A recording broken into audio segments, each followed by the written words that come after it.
Hi viewers, welcome back to the Fast Profits daily video series. Myself Brijesh Bhatia here.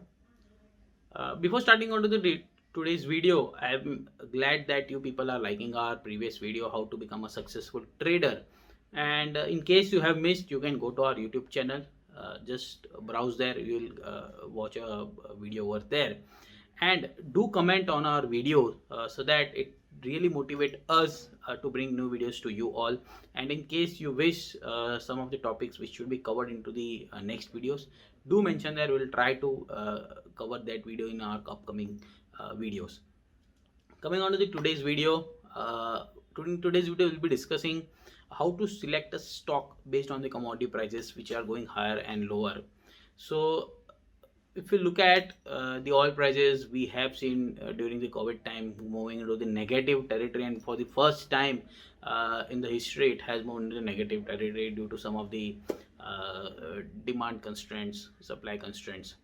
So there might be some companies which are beneficiary from the rising commodity prices, and some of the companies which are negative for with the rising commodity price, and vice versa. So we have divided a commodity into three baskets. First is soft commodities, hard commodities, and energy baskets. So look at the first basket, which is soft commodities. So generally we look at into the soft commodities. We look at the industrial product like timber, beverages, cereals, and beverages. As you all know that we have a coffee stock listed into the NSE, tea stocks listed into the NSE. If you look at the timber, the plywood stocks are listed into the NSE, and even if you look at the fisheries, which we generally I just cover into the soft commodities, which is very much important, or the frozen foods companies. You can look at the Venky's or some of the other product companies which are into the frozen foods. Such kind of companies fall into the commodity basket for us and to the soft commodities. Second, like if you look at it's the hard commodities, where we look at the precious metals, the gold, silver, and if you look at the companies related to it are Manapuram, I would say Titan. Such kind of companies are there where you can look for the gold as a precious metals, ferrous metal and non-ferrous metals, or you can say zinc, lead, copper, aluminium. Such kind of companies I look at as a hard commodities, which are very much important. And not only that, when the metals basket are there, you should also look at not only the metals company but the infra company as well, because they are the user of the metals. Real estate companies are the user of the, because it really impacts their cost of building a construction. Okay. When it comes to the metal companies, you can also look for the metals companies which are aluminium, copper. So we have in zinc, in copper, steel companies, Tata Steel.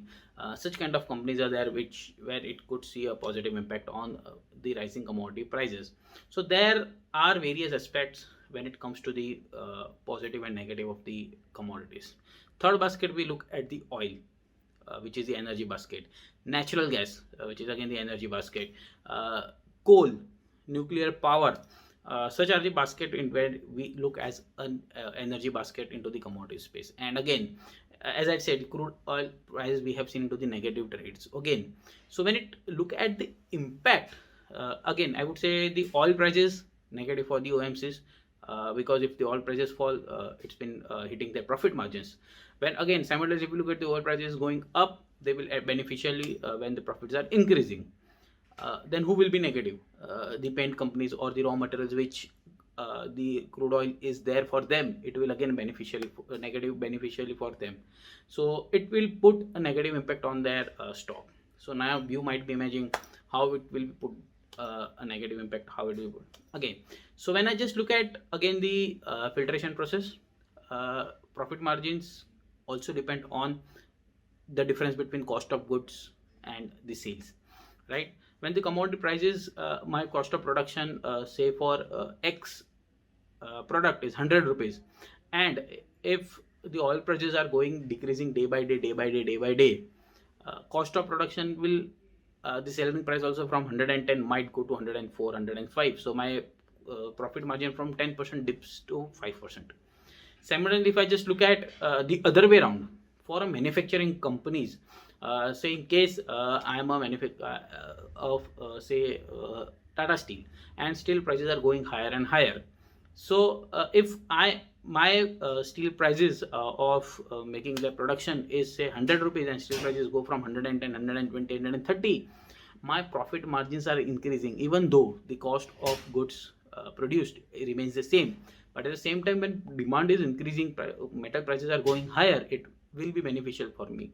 So you can just correlate some of those aspects into the metal space, oil space. When it comes to the gold, now if you look at the gold is the hot topic. When it has seen, we have seen $2,000 in 2020. So right at 2011, where we have made an all-time high into the COMEX. Now we are back into 2020, where gold prices are hitting the all-time high. So who will be beneficial, or what stock you should look at? So my best bet would be Manappuram. Two reasons. First, if I'm lending my jewelry or my wife's jewelry, I'm getting a loan of X percentage, which means that I'm giving a gold worth of 1 lakh. They will give me a X percentage. Say let's take it roughly at 60%. So if I just lend a gold at 50,000 rupees, when the prices are gold prices are 50,000, I'm lending at 1 lakh rupees worth of gold, and they are lending me 60,000. So they are taking risk on 60,000 rupees. Now the same gold prices go from 50 to 60,000 rupees, say in future. Okay, and by the time say 6 months down the line, when gold prices go from 50,000 to 60,000, so I am simultaneously paying my loans, where my debt is decreasing. At the same time, for Manappuram, my risk is also decreasing. But at this, if you look at the gold prices from 50,000 to 60,000, 10,000 increase. But and if at the same time, when if you look at the risk, so now my gold worth of 20% increase in gold prices, so my gold jewelry worth of 1 lakh will turn out to be a 20% higher, so 1 lakh 20,000. But at the same time, now if I just look at the risk, apart from the amount which I have paid, or the EMI which I have paid, the risk was 60% for Manappuram. Now that risk has gone down to 50%. Why? Because the gold worth was 1 lakh rupees, now it worth 1.2 lakhs rupees. But I have taken a loan of 60,000 rupees from Manappuram. So as a Manappuram, the risk has gone down from 40% to 50%, because the 60,000 is half of 1 lakh 20,000, so 50%. So such kind of bets you can look at on the Manappuram. I will not bet on Titan, because Titan is, as it's a consumable company, gold prices high increasing will be a less walk-in for a gold buyer or a jewelry. We Indian generally prefer only when wedding are there, so a necessity buying would be there. But as an investment, or I have a corpus of fund, I am going on buying on gold at 60,000, would be a slightly a bet I will delay it out. Okay, so such kind of Titan I would avoid, but Manappuram definitely a long bet on gold. So such kind of commodity relations you can look into the stock selection process, and it is, believe me, it is a beneficial. When you think that commodity prices, one of the commodity prices are increasing, it will definitely be a worth to take a bet on the stocks. So thank you, have a nice day. So signing off from the video.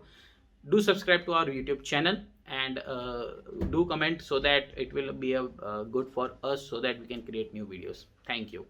And also, if you haven't subscribed to our fast profit reports, which all these stuffs are covered, where we select a commodity, create a view on that, and draw down to a stock selection process.